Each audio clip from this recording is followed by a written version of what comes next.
Good day everyone, my name is Hassan Al-Buniswaran. My metric number is A198025. Okay, today I will present about introduction of number of drug addicts in Malaysia from 2017 until 2019.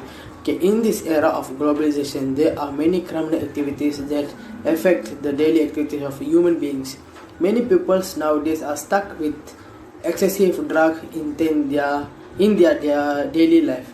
Initially, this drug was only used in medical activity to treat patients. However, nowadays, drugs use has become widespread and used for non-beneficial activities that are just to daydream and release stress.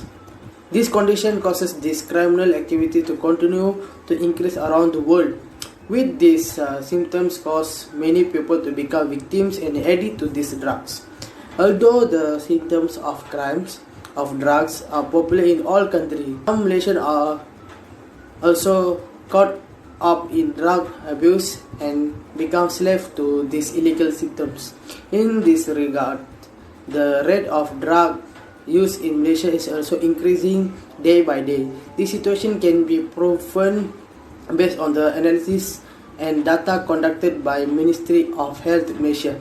There are 14 states in Malaysia and a handful of people involved in these drug symptoms. All states record criminal data on drug consumption every year, especially in 2017, 18 and 19. This situation shows that drug use continues to increase in this country. Thank you. Assalamualaikum and hi, my name is Azwani binti Mazaini and number metric is A19A0919 and my part is a data description and graphical representation. This slide is a data description. We choose a stage and the stage have a 17 from Johor, Kedah, Kelantan, Melaka, Negeri Sembilan, Pahang, Perak, Perlis, Pulau Pinang, Sabah, Sarawak, Selangor, Terengganu, wilayah Persekutuan Kuala Lumpur, wilayah Persekutuan Labuan, and the last stage, wilayah Persekutuan Putrajaya. And from the table, we choose 3 years from 2017 and until 2019. We going the slide table to describe data that we show. We find the class of stage, frequency, lower boundary, upper boundary, midpoint, relative frequency, cumulative frequency. So firstly, we find the frequency. We have a 3 steps. Step 1 is a decide the number of class. The class is a seed from the sample class 48. And step 2, determine the class.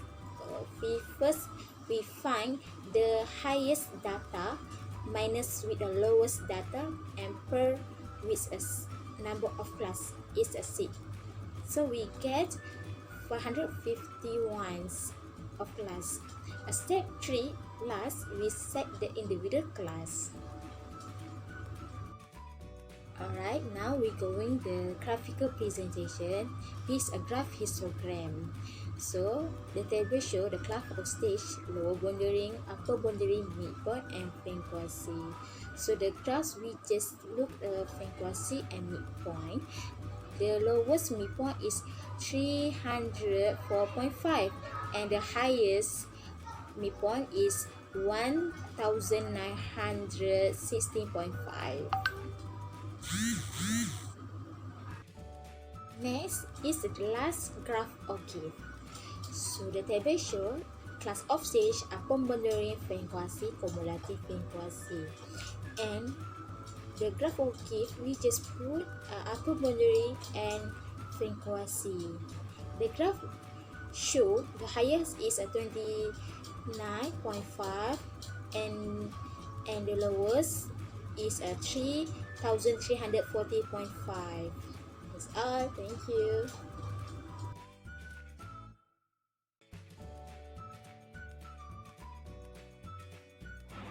Hello everyone, my name is Dinesh Ravichandran and my matrix number is A19A0950. Today I am going to explain about my part, which is numerical description measure in statistic assignment.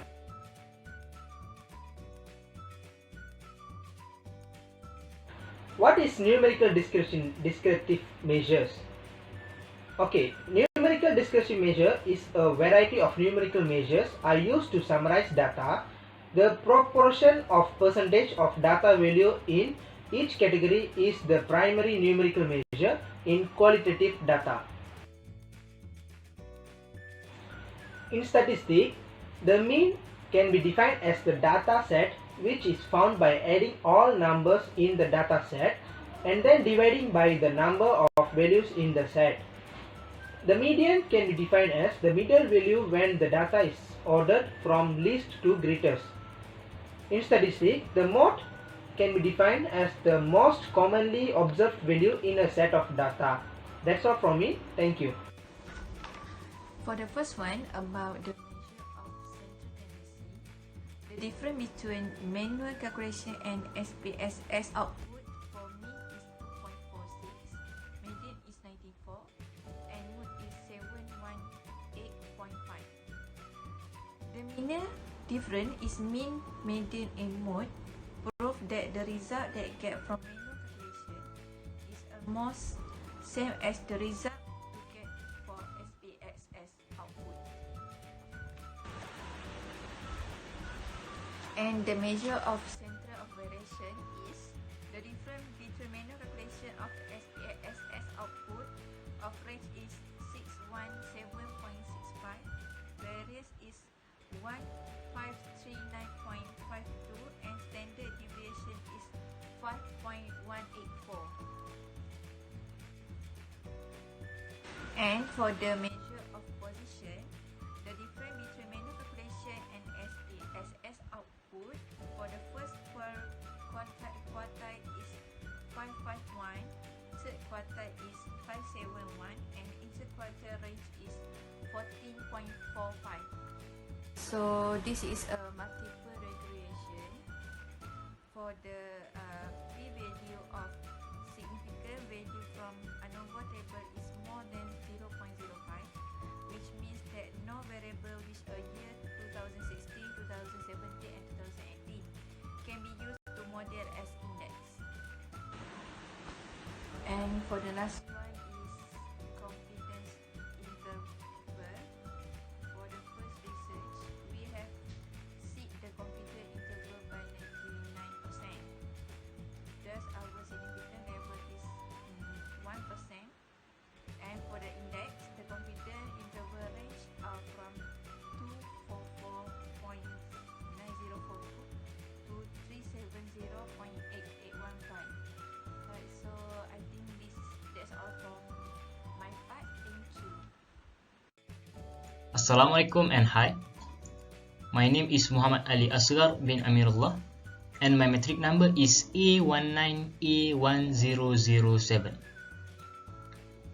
So today I'm going to present on theoretical modeling. So the first one is on the metric plot. So this is the metric plot. So based on this scattered metric plot, we can say that the amount of drug addict for almost all states is increases by every year, which is very bad and will affect the population. So next is on correlation. So based on this table, we can say that the R values between year 2017 and year 2018 is 0.9, while year 2018 and year 2019 is 0.919. So you can see that both of them is less than 1. Thus, year 2017 is associated with both year 2018 and year 2019. Next is the model summary. So based on this table, we can say that the R square value is 0.912, which means 91.2% of the variation in population can be explained by year 2017, year 2018, and year 2019. And the adjusted R-square is 0.878, or we can say that it's 87.8%. And for the Durbin-Watson statistic is 1.402. Next is ANOVA, which is the beam. So based on this table, we can say that the p-value from ANOVA table is less than 0.001, which means that at least one of the two variables, year 2017, year 2018, or year 2019, can be used to model population. And keep in mind that dependent variable, which is index, is the amount of drug addict. So we proceed to the next slide.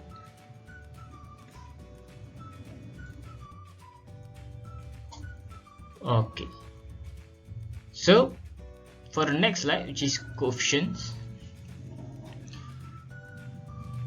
from this table we can find the equation. So all in all, we can say that the equation, which is population, is equal to 563.784 minus 13.170, which is year 2017, and minus 22.808 year 2018, and lastly minus 32.665, which is year 2019.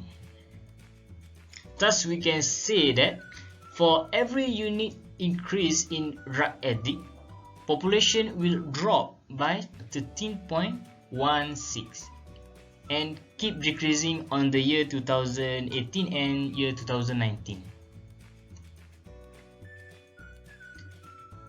So I think that's all from me. Before I ended my presentation, I really want to apologize because our group is really struggling to use SPSS. So maybe we make some mistake here and there. So I really want to apologize if we make mistakes. We will try our best to learn and gain more knowledge for the future.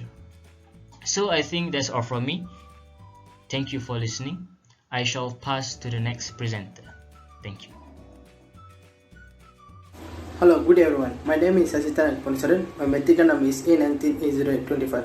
Okay, today I will present about conclusion. In a nutshell, the symptoms of this drug should be eradicated throughout Malaysia.